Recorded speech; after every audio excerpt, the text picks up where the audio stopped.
Hello et bienvenue dans une nouvelle vidéo. Aujourd'hui on se retrouve pour notre Will I Buy It hebdomadaire.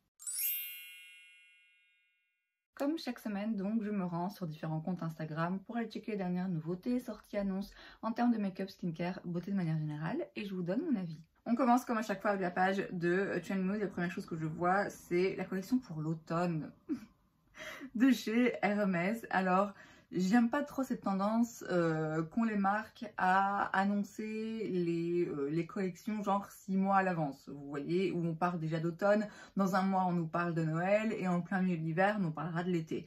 Là j'avoue que vu la météo qu'on a en ce moment, c'est cohérent. C'est cohérent parce que moi, en ce qui me concerne, là on est en automne. Clairement, on se croirait en plein mois de novembre. Donc pour en revenir à la collection, on a 3 rouges à lèvres et une petite palette de fard à paupières. Rien n'est très intéressant à mes yeux. Déjà la marque globalement ne m'intéresse pas du tout. C'est cher. C'est pas quelque chose qui me parle. Et là, bah oui, ça fait pas exception. Il n'y a rien d'intéressant. Des rouges à lèvres, un quad. Non, rien de neuf sous le soleil. Enfin sous le soleil, on se comprend. Chez Makeup Revolution, on a le Juicy Peptide Lip Balm. C'est donc un soin pour les lèvres accompagné d'une petite teinte et d'un côté glossy. C'est le genre de produit qu'on voit mais partout à toutes les sauces. Alors ici l'avantage c'est qu'il coûte que 8 $. Donc clairement ça vaut le coup par rapport à d'autres soins de ce genre un petit peu plus cher. C'est dans un petit tube. On a Pink Strawberry, Clear Ice, Nude Spice et Nude Latte. Donc on a des teintes, ma foi, assez nude, passe-partout. C'est pas des trucs hyper colorés, hyper pigmentés. Bon, ça a l'air joli, ça a l'air, je vous dis, dans la tendance. Donc si vous voulez ce genre de produit et que vous n'avez pas envie de dépenser 20, 30, voire 40 €, bon voilà, c'est sans doute une alternative à moindre coût. Moi, ça m'intéresse pas particulièrement. Chez Tatcha, on a aussi des produits pour les lèvres. Alors là, clairement... ça va pas être le même budget. Hein. On a le Kissou Lip Treatment pour 40 $. Donc c'est un soin pour les lèvres. Pareil en tube. Hein. Pas coloré si je vois bien. Mais oui, beaucoup plus cher que celui de chez Makeup Revolution. Et ensuite on a le Kissou Lip Scrub pour 28 $. Donc là c'est un scrub pour les lèvres. Alors les scrubs pour les lèvres j'en ai déjà eu. Je ne les utilise pas. Donc ça c'est sûr que ça m'intéresse pas. Le soin pour les lèvres j'en ai qui me plaisent, qui sont pas donnés. Celui de chez Summer Friday c'est mon préféré. Bon il est pas, clairement il est pas à 8 $, mais il est pas à 40 non plus. Tatcha c'est une marque qui me fait très envie. Ils ont de très beaux soins, mais c'est vraiment très cher. Et là en l'occurrence pour des soins comme ça pour les lèvres, en ce qui me concerne, ça vaut pas le coup de mettre ce prix. Chez Fleur, on a un nouveau parfum, c'est le Vanilla Skin, eau de parfum donc. Alors c'est une marque dont j'entends parler depuis tellement longtemps. Je crois que c'est la senteur Missing Person qui est une grande favorite de plein de gens. C'est pas donné mais franchement ça va. En vrai ça va. Le 50 ml il coûte 99 $. Donc on va arrondir, on va dire 100 balles pour 50 ml. Je veux dire par rapport à d'autres parfums, il me semble qu'on est quand même dans les prix. Ça reste cher, hein, on s'entend, mais c'est le cas des parfums. Après, si on veut avoir un petit format, qu'on veut le tester et qu'on veut que ce soit une fragrance qu'on utilise aux grandes occasions, on peut aussi prendre le 9,5 ml pour 29 $. C'est pas une marque, en tout cas il me semble pas que c'est une marque qui se vende chez nous.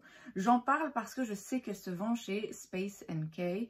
Et j'entends parler de ce site depuis un moment déjà et je sais qu'ils ont ouvert des magasins à Londres. Et alors ça fait des semaines, je ne sais pas pourquoi, j'ai envie d'aller à Londres. J'ai déjà été il y a très longtemps et je ne sais pas si c'est le fait de m'entendre parler dans les manuels scolaires et tout que ça m'a donné l'envie.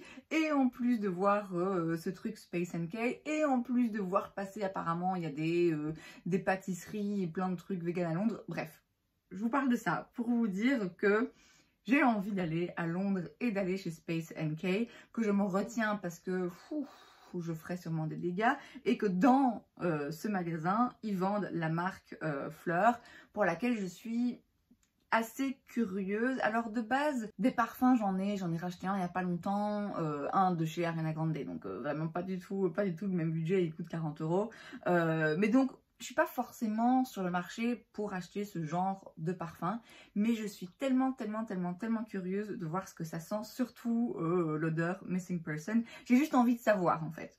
Voilà, tout ça pour dire que cette marque, si vous désirez la tester, elle est disponible chez Space NK, mais attention parce qu'il y a des marques qui sont disponibles sur leur site, mais quand on veut se faire livrer en Belgique, tout se fait pas livrer.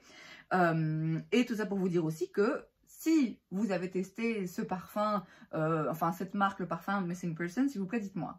Dites-moi ce que ça sent parce que je suis vraiment très curieuse. On reste dans les parfums, pas dans le même budget, mais clairement pas dans le même genre de marque non plus. C'est la marque Mako Beauty qui sort pour 11,99 pièces des imitations de Sol de Janeiro. Je dis imitation parce que c'est pas des dupes. Pour moi, un dupe, on en a déjà parlé, il me semble, un dupe, c'est un produit qui fait quelque chose de similaire, mais pas forcément avec l'intention de le faire. C'est juste des produits, on se rend compte, tiens, c'est la même couleur, ou c'est le même résultat, c'est le même fini, ou qu'importe. Là, c'est des imitations. On sort un produit qui est identique jusque dans le packaging, mais moins cher. C'est quelque chose qui se fait de plus en plus et c'est quelque chose que je trouve pas forcément très correct. Alors je comprends l'attrait pour ces marques en se disant bon ben voilà, moi aussi j'ai envie d'avoir un spray parfumé qui sent bon et j'ai pas envie de mettre 30 balles pour un Sol de Janeiro. Mais de la part de ces marques, je trouve pas ça honnête en fait. Je trouve juste pas ça honnête. Là en plus en l'occurrence, c'est cette marque Mako Beauty, elle fait que ça. Hein. Elle fait que des dupes, enfin des imitations d'autres produits. Et je vous dis vraiment pas des imitations qui se cachent. Et en plus il me semble que certes c'est moins cher, mais c'est pas non plus des trucs à 3 balles. Hein. Donc moi en ce qui me concerne, ça ne m'intéresse pas. Et je vous dis, je trouve pas ça très honnête. Chez Glossier, on a la Summer Capsule Collection, c'est donc une petite collection pour l'été en édition limitée. On a un peigne pour les cheveux, je m'en fous. Une pince pour les cheveux, je m'en fous aussi. Et on a le Ultraviolet pour 22$. C'est donc un 3 en 1 baume, gloss et encre à lèvres. Encore une fois, pile poil le genre de produit qui se fait beaucoup en ce moment. Le packaging mignon, orange, comme ça fait effectivement très été. Les teintes ont l'air jolies. 22$, je trouve que c'est pas exagéré par rapport à d'autres baumes de ce genre. Si je voyais le produit que je passais devant et que je swatchais et que la couleur était sympa, je pense que je pourrais craquer en me disant un petit baume à lèvres teinté, hydratant pour 20 balles. Franchement, c'est pas de l'abus. Mais j'ai pas accès à la marque, donc voilà, c'est pas un truc qui me donne particulièrement envie non plus. C'est mignon, mais sans plus. Chez NARS, on a les Light Reflecting Prismatic Powders. On a donc deux poudres, une en version libre, une en version pressée. C'est donc un mélange de plusieurs teintes. Hein. En tout cas, la version pressée, on voit bien l'effet marbré comme ça avec plusieurs couleurs. Ce sont des poudres qui vont réfléchir la lumière. Ça promet un fini satiné avec de la radiance, mais aussi en même temps, ça efface l'apparence des pores. Ça m'intéresse pas particulièrement, la marque m'intéresse pas particulièrement. Après c'est joli hein, dans le packaging de voir l'effet comme ça un petit peu marbré, mais non, là comme ça me dit rien. Chez Fenty on a un nouveau Gloss Bomb dans la teinte Major Flex, ça coûte 21$, donc encore une fois c'est pas donné, je le conçois, mais pour ce genre de marque, ce genre de produit, ça reste un petit peu plus abordable que d'autres. Alors la teinte est très spéciale. Alors sur les lèvres ça ressort pas aussi noir que ça n'y paraît, hein. C'est quand même un gloss, c'est pas un truc hyper pigmenté, hyper opaque. Alors je pense que ça peut être très très flatteur pour certaines personnes. Je pense aussi que ça peut facilement donner un effet un petit peu lèvres bleutées par le froid et pas forcément hyper harmonieux. Donc franchement, c'est qui tout double. Soit sur vous, le côté un petit peu gris foncé du produit, ça donne un effet vraiment très spécial que vous ne retrouvez pas ailleurs et ça met en valeur vos lèvres. Soit ça vous donne l'air malade, très franchement, à mon avis, qui tout double. Moi, je suis pas prête à prendre le risque. J'aime beaucoup les glosses de chez Fenty. Il y a d'autres couleurs que je prendrais avant celle-là. Ensuite, chez Colourpop, on a des blushs liquides. Ça coûte 10$, donc c'est pas exagéré. On a 8 teintes. Le packaging rappelle un petit peu les blushs de chez Rare Beauty, à part que au lieu de la petite boule sur le dessus, enfin du petit disque, là, on a un petit cœur. Bon, c'est mignon, bon, c'est pas ce qui me parle particulièrement, mais c'est pas non plus dérangeant. Sur la première photo, je trouve que les couleurs se distinguent pas bien. Par contre, il y en a une autre où on voit les swatchs. Et là, on voit bien les teintes. Et franchement, les teintes sont sympas. Il y a des teintes un petit peu nude, il y a des teintes un petit peu plus vibrantes, des teintes plus foncées. Les blushs continuent de vivre leur moment de gloire. Ça fait un moment que ça dure, mais ça ne s'arrête pas. Donc, c'est logique et cohérent qu'ils sortent ce genre de produit. Si on a envie d'un blush liquide et qu'on n'a pas envie, encore une fois, de mettre le prix d'un Rare Beauty, même si c'est pas les plus chers, ou d'une autre marque un petit peu plus luxueuse, bon, je suis persuadée que ça fera l'affaire. Le plus gros problème que j'ai personnellement avec Colourpop, c'est que j'ai pas accès à la marque. et que la seule façon de me faire livrer, c'est d'utiliser une adresse en France, et comme ça j'ai les frais de douane qui sont directement inclus et je prends pas le risque d'avoir un facteur qui se pointe devant chez moi en me disant en fait vous devez payer 100 € en plus, vous voyez.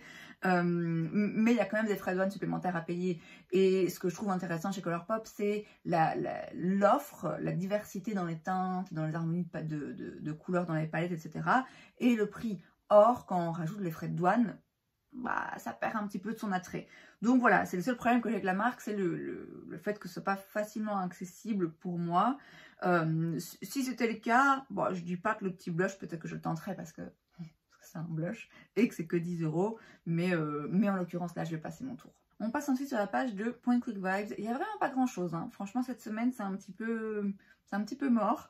On a tout d'abord chez Victoria Beckham le Feather Fix Liquid Lifting Brow Gel pour 32 $. C'est donc un gel à sourcils coloré, aussi un transparent. La petite brosse, je suis sceptique. Je trouve quand même que les petits goupillons avec des poils sont toujours plus efficaces que ce genre de petite brosse qui a l'air d'être en plastique, mais peut-être qu'en fait c'est des poils, hein. Si c'est des poils, ça passe. Si c'est des petits picots en espèce de silicone comme ça, c'est mort. C'est mort parce que d'une part je trouve ça moins efficace et puis ça fait mal, très franchement. Je suis un peu curieuse par rapport à certains produits de la marque dont j'entends dire du bien, mais c'est pas donné. Je sais même pas où je pourrais l'acheter, très franchement, donc je suis pas prête de craquer pour quelque chose dans la marque, même si encore une fois j'en ai entendu dire du bien. Ça fait pas exception ici, même si le gel à sourcils est très bien. 32 $ pour un gel à sourcils, non, pour moi, en tout cas en ce moment et dans cette marque-là et dans ce packaging là, ça m'intéresse pas. Et enfin chez Dazik, on a la Mood Painting Lip and Cheek Palette. En fait, on en a 4, on a 4 harmonies de couleurs différentes pour 26 $ chaque. Alors, je suis mitigée, je suis vraiment mitigée entre oh purée trop bien et non jamais de la vie. Il n'y a pas vraiment d'entre-deux là. Ma première réaction, c'est de dire waouh, une palette avec 9 blushs à l'intérieur, crémeux en plus, pour 26 $, c'est sympa. C'est sympa parce que du coup, on a 4 harmonies de couleurs différentes et on a donc une déclinaison à chaque fois dans une sorte de couleur. Vous voyez, mon regard est immédiatement attiré par celle qui est un petit peu plus corail et celle qui est un petit peu plus nude.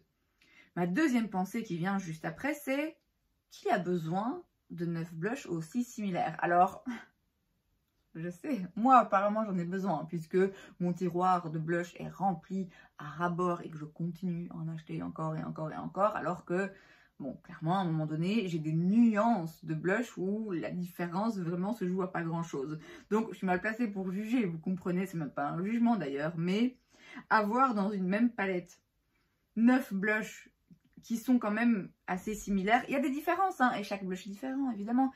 Mais je me dis, en fait, c'est un petit peu trop. C'est un petit peu... Moi, ça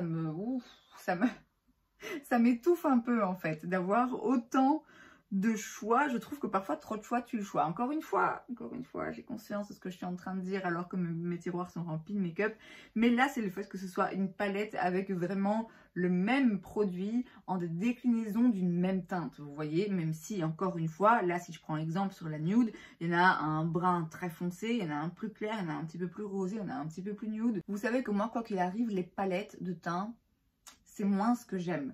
Et là, une palette de blush, je me suis dit, est-ce que je vais vraiment l'utiliser? Parce que j'aime pas trop les palettes, et parce que je trouve que ça prend de la place, et parce que, encore une fois, j'ai 9 blush nude qui sont très jolis, mais juste un, en fait, ce serait bien aussi.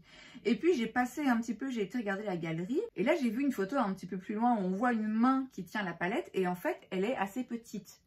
Et de nouveau, mon opinion est vraiment assez partagée. D'un côté, je me suis dit, oh ben l'avantage au moins, c'est qu'elle est petite, c'est pas une palette. Parce que quand j'ai vu le truc, je me suis dit, ça va être une palette énorme. Mais en fait, non, c'est une palette qui, franchement, est à peine plus grande que certains blushs mono. Et donc, ah ben ok, très bien, ça va pas prendre de place. Mais directement après, j'ai la pensée, ouais, mais pas très pratique en fait pour y mettre son pinceau. Et donc clairement c'est le genre de blush où on vient au doigt, vous voyez qu'on n'a pas de make-up et qu'on met juste un petit peu de blush, donc c'est pas ma façon de faire particulièrement. Bref, tout ça pour dire que je ne sais vraiment pas quoi penser de ce produit. Voilà, je suis vraiment très partagée entre ah là là ça me fait vraiment envie et non vraiment c'est pas C'est pas un produit que je me vois utiliser. Donc vraiment, là, c'est qui tout double. Vraiment qui tout double, j'en sais rien du tout. D'Asics, c'est disponible sur YesStyle et c'est une marque pour laquelle je suis assez curieuse. Donc franchement, c'est pas impossible, mais ouais, j'arrive pas à décider si c'est une bonne ou une mauvaise idée. Et c'est donc tout pour cette vidéo, j'espère que ça vous a plu. Si c'est le cas, n'hésitez pas à laisser un like. Vous pouvez aussi vous abonner à ma chaîne parce que c'est gratuit, donc pourquoi pas. Et moi, je vous vois la prochaine fois. Bye!